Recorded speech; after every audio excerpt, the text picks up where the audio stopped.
So last week I was just reading and I found something regarding declutter or decluttering, if that's the word.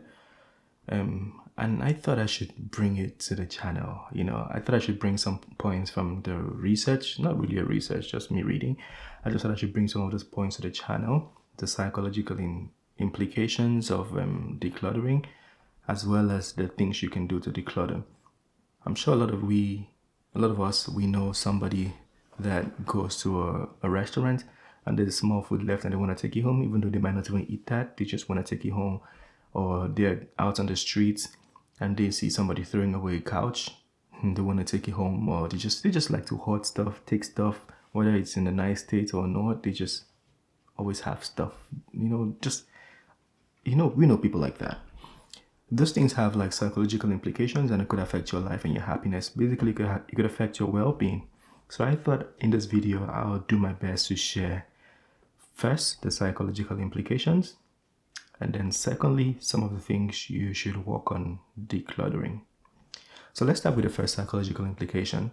As far as what I've read, there's something called the Zeigarnik effect. It's also called mental load. And it says the brain tends to remember unfinished tasks more easily than completed ones. Clutter, especially highly visible junk or broken items, registers as a series of constant unfinished tasks. Basically, if you have a lot of junk or clutters, it just feels like there's something that has not been done. For one, cleaning. You haven't cleaned, you haven't arranged your space, or things are not in the state where they are supposed to be. And you know the effect of that? It causes anxiety. It causes anxiety. I was surprised when I saw that. So just having a cluttered space, like just things not being kept where they're supposed to be, just like everywhere scattered, causes anxiety. Now you can understand why most women in marriages are anxious, because a lot of women, I think one of the complaints they usually have is their husbands or the males living in the house tend to scatter things a lot, and the women are always trying to fix and arrange, and they end up being anxious. It's because the clutters can actually affect your psychology and it causes anxiety. So it comes from a right place. Like women are being anxious or wives are being anxious, it's because of the clutters. So try to keep your space clean and your wife would be less anxious. That's actually a fact, psychological fact. I'm not making this up. I wrote it down. Now, there's another one. It's called another psychological implication of decluttering. It's called self-efficacy and momentum. So self-efficacy is your belief in your ability to succeed in specific situations. Starting with a tiny guaranteed to succeed task builds immediate confidence.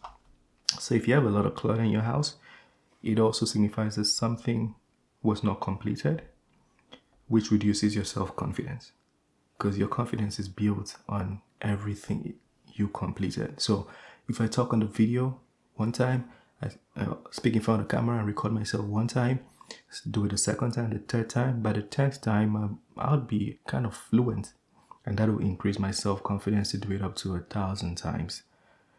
You see? So cluttering could affect your self-efficacy, because when you clutter, I'm trying to explain the point here, because when you clutter, it means there's something that is incomplete, and because there's something that's incomplete, it affects your self-confidence because you cannot finish task. Again, this is a psychological fact. I was surprised when I saw this. Now, there's something called environmental psychology.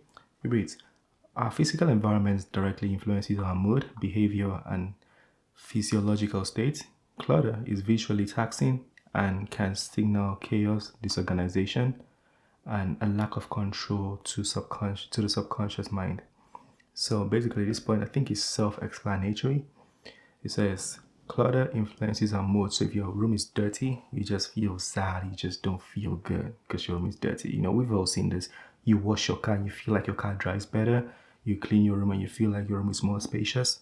Things like that. Like I feel like we've been here. We all know. Like you get a sense of inner peace just because you've cleaned your space. Yeah, this one is a point that we all know. And then the last one is called the barrier to action. It says decluttering often fails because the effort required to decide, sort, and dispose of item is too high. So this is why I'll try to explain. Hopefully I can, but I'll try my best to explain how this can affect your psychology.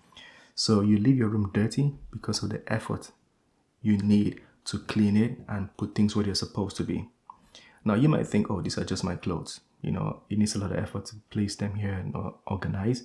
But this goes as far as affecting your everyday life. So your effectiveness is reduced because you couldn't even clean your room. You couldn't even lay your bed. This affects your everyday life, affects your productivity, because from your room, you're going to be productive in your room. Hopefully that makes sense. Yeah, decluttering. That's what we're talking about today, Professor Jude. Anyway, so we're going to talk about the key points and brief explanations of certain things you can declutter. The first one is expired food. The food that is sitting in your kitchen was expired last year, and you think, oh, it's still useful. I don't want to throw it out because I paid money for it. Yeah, I think it's time to throw it out. So, from the research I found that you should throw out expired food, medicine, or cosmetic products. Because you might think I'm going to use it at some point, and you would never use it, and you shouldn't use it. It's expired. Throw it out. Throw that food out. And then the second one is junk mail, flyers, and loose paper.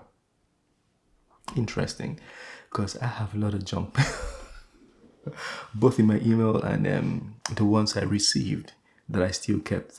I have a drawer full of junk mails that I'm never gonna open, never gonna read, and I haven't thrown them out. I don't even know why they're there. So I'm even guilty of this one. A lot of us are. But yeah, it says declutter your junk mails, flyer, and loose papers. Throw all that shit out. And then the third one is broken or non-working items.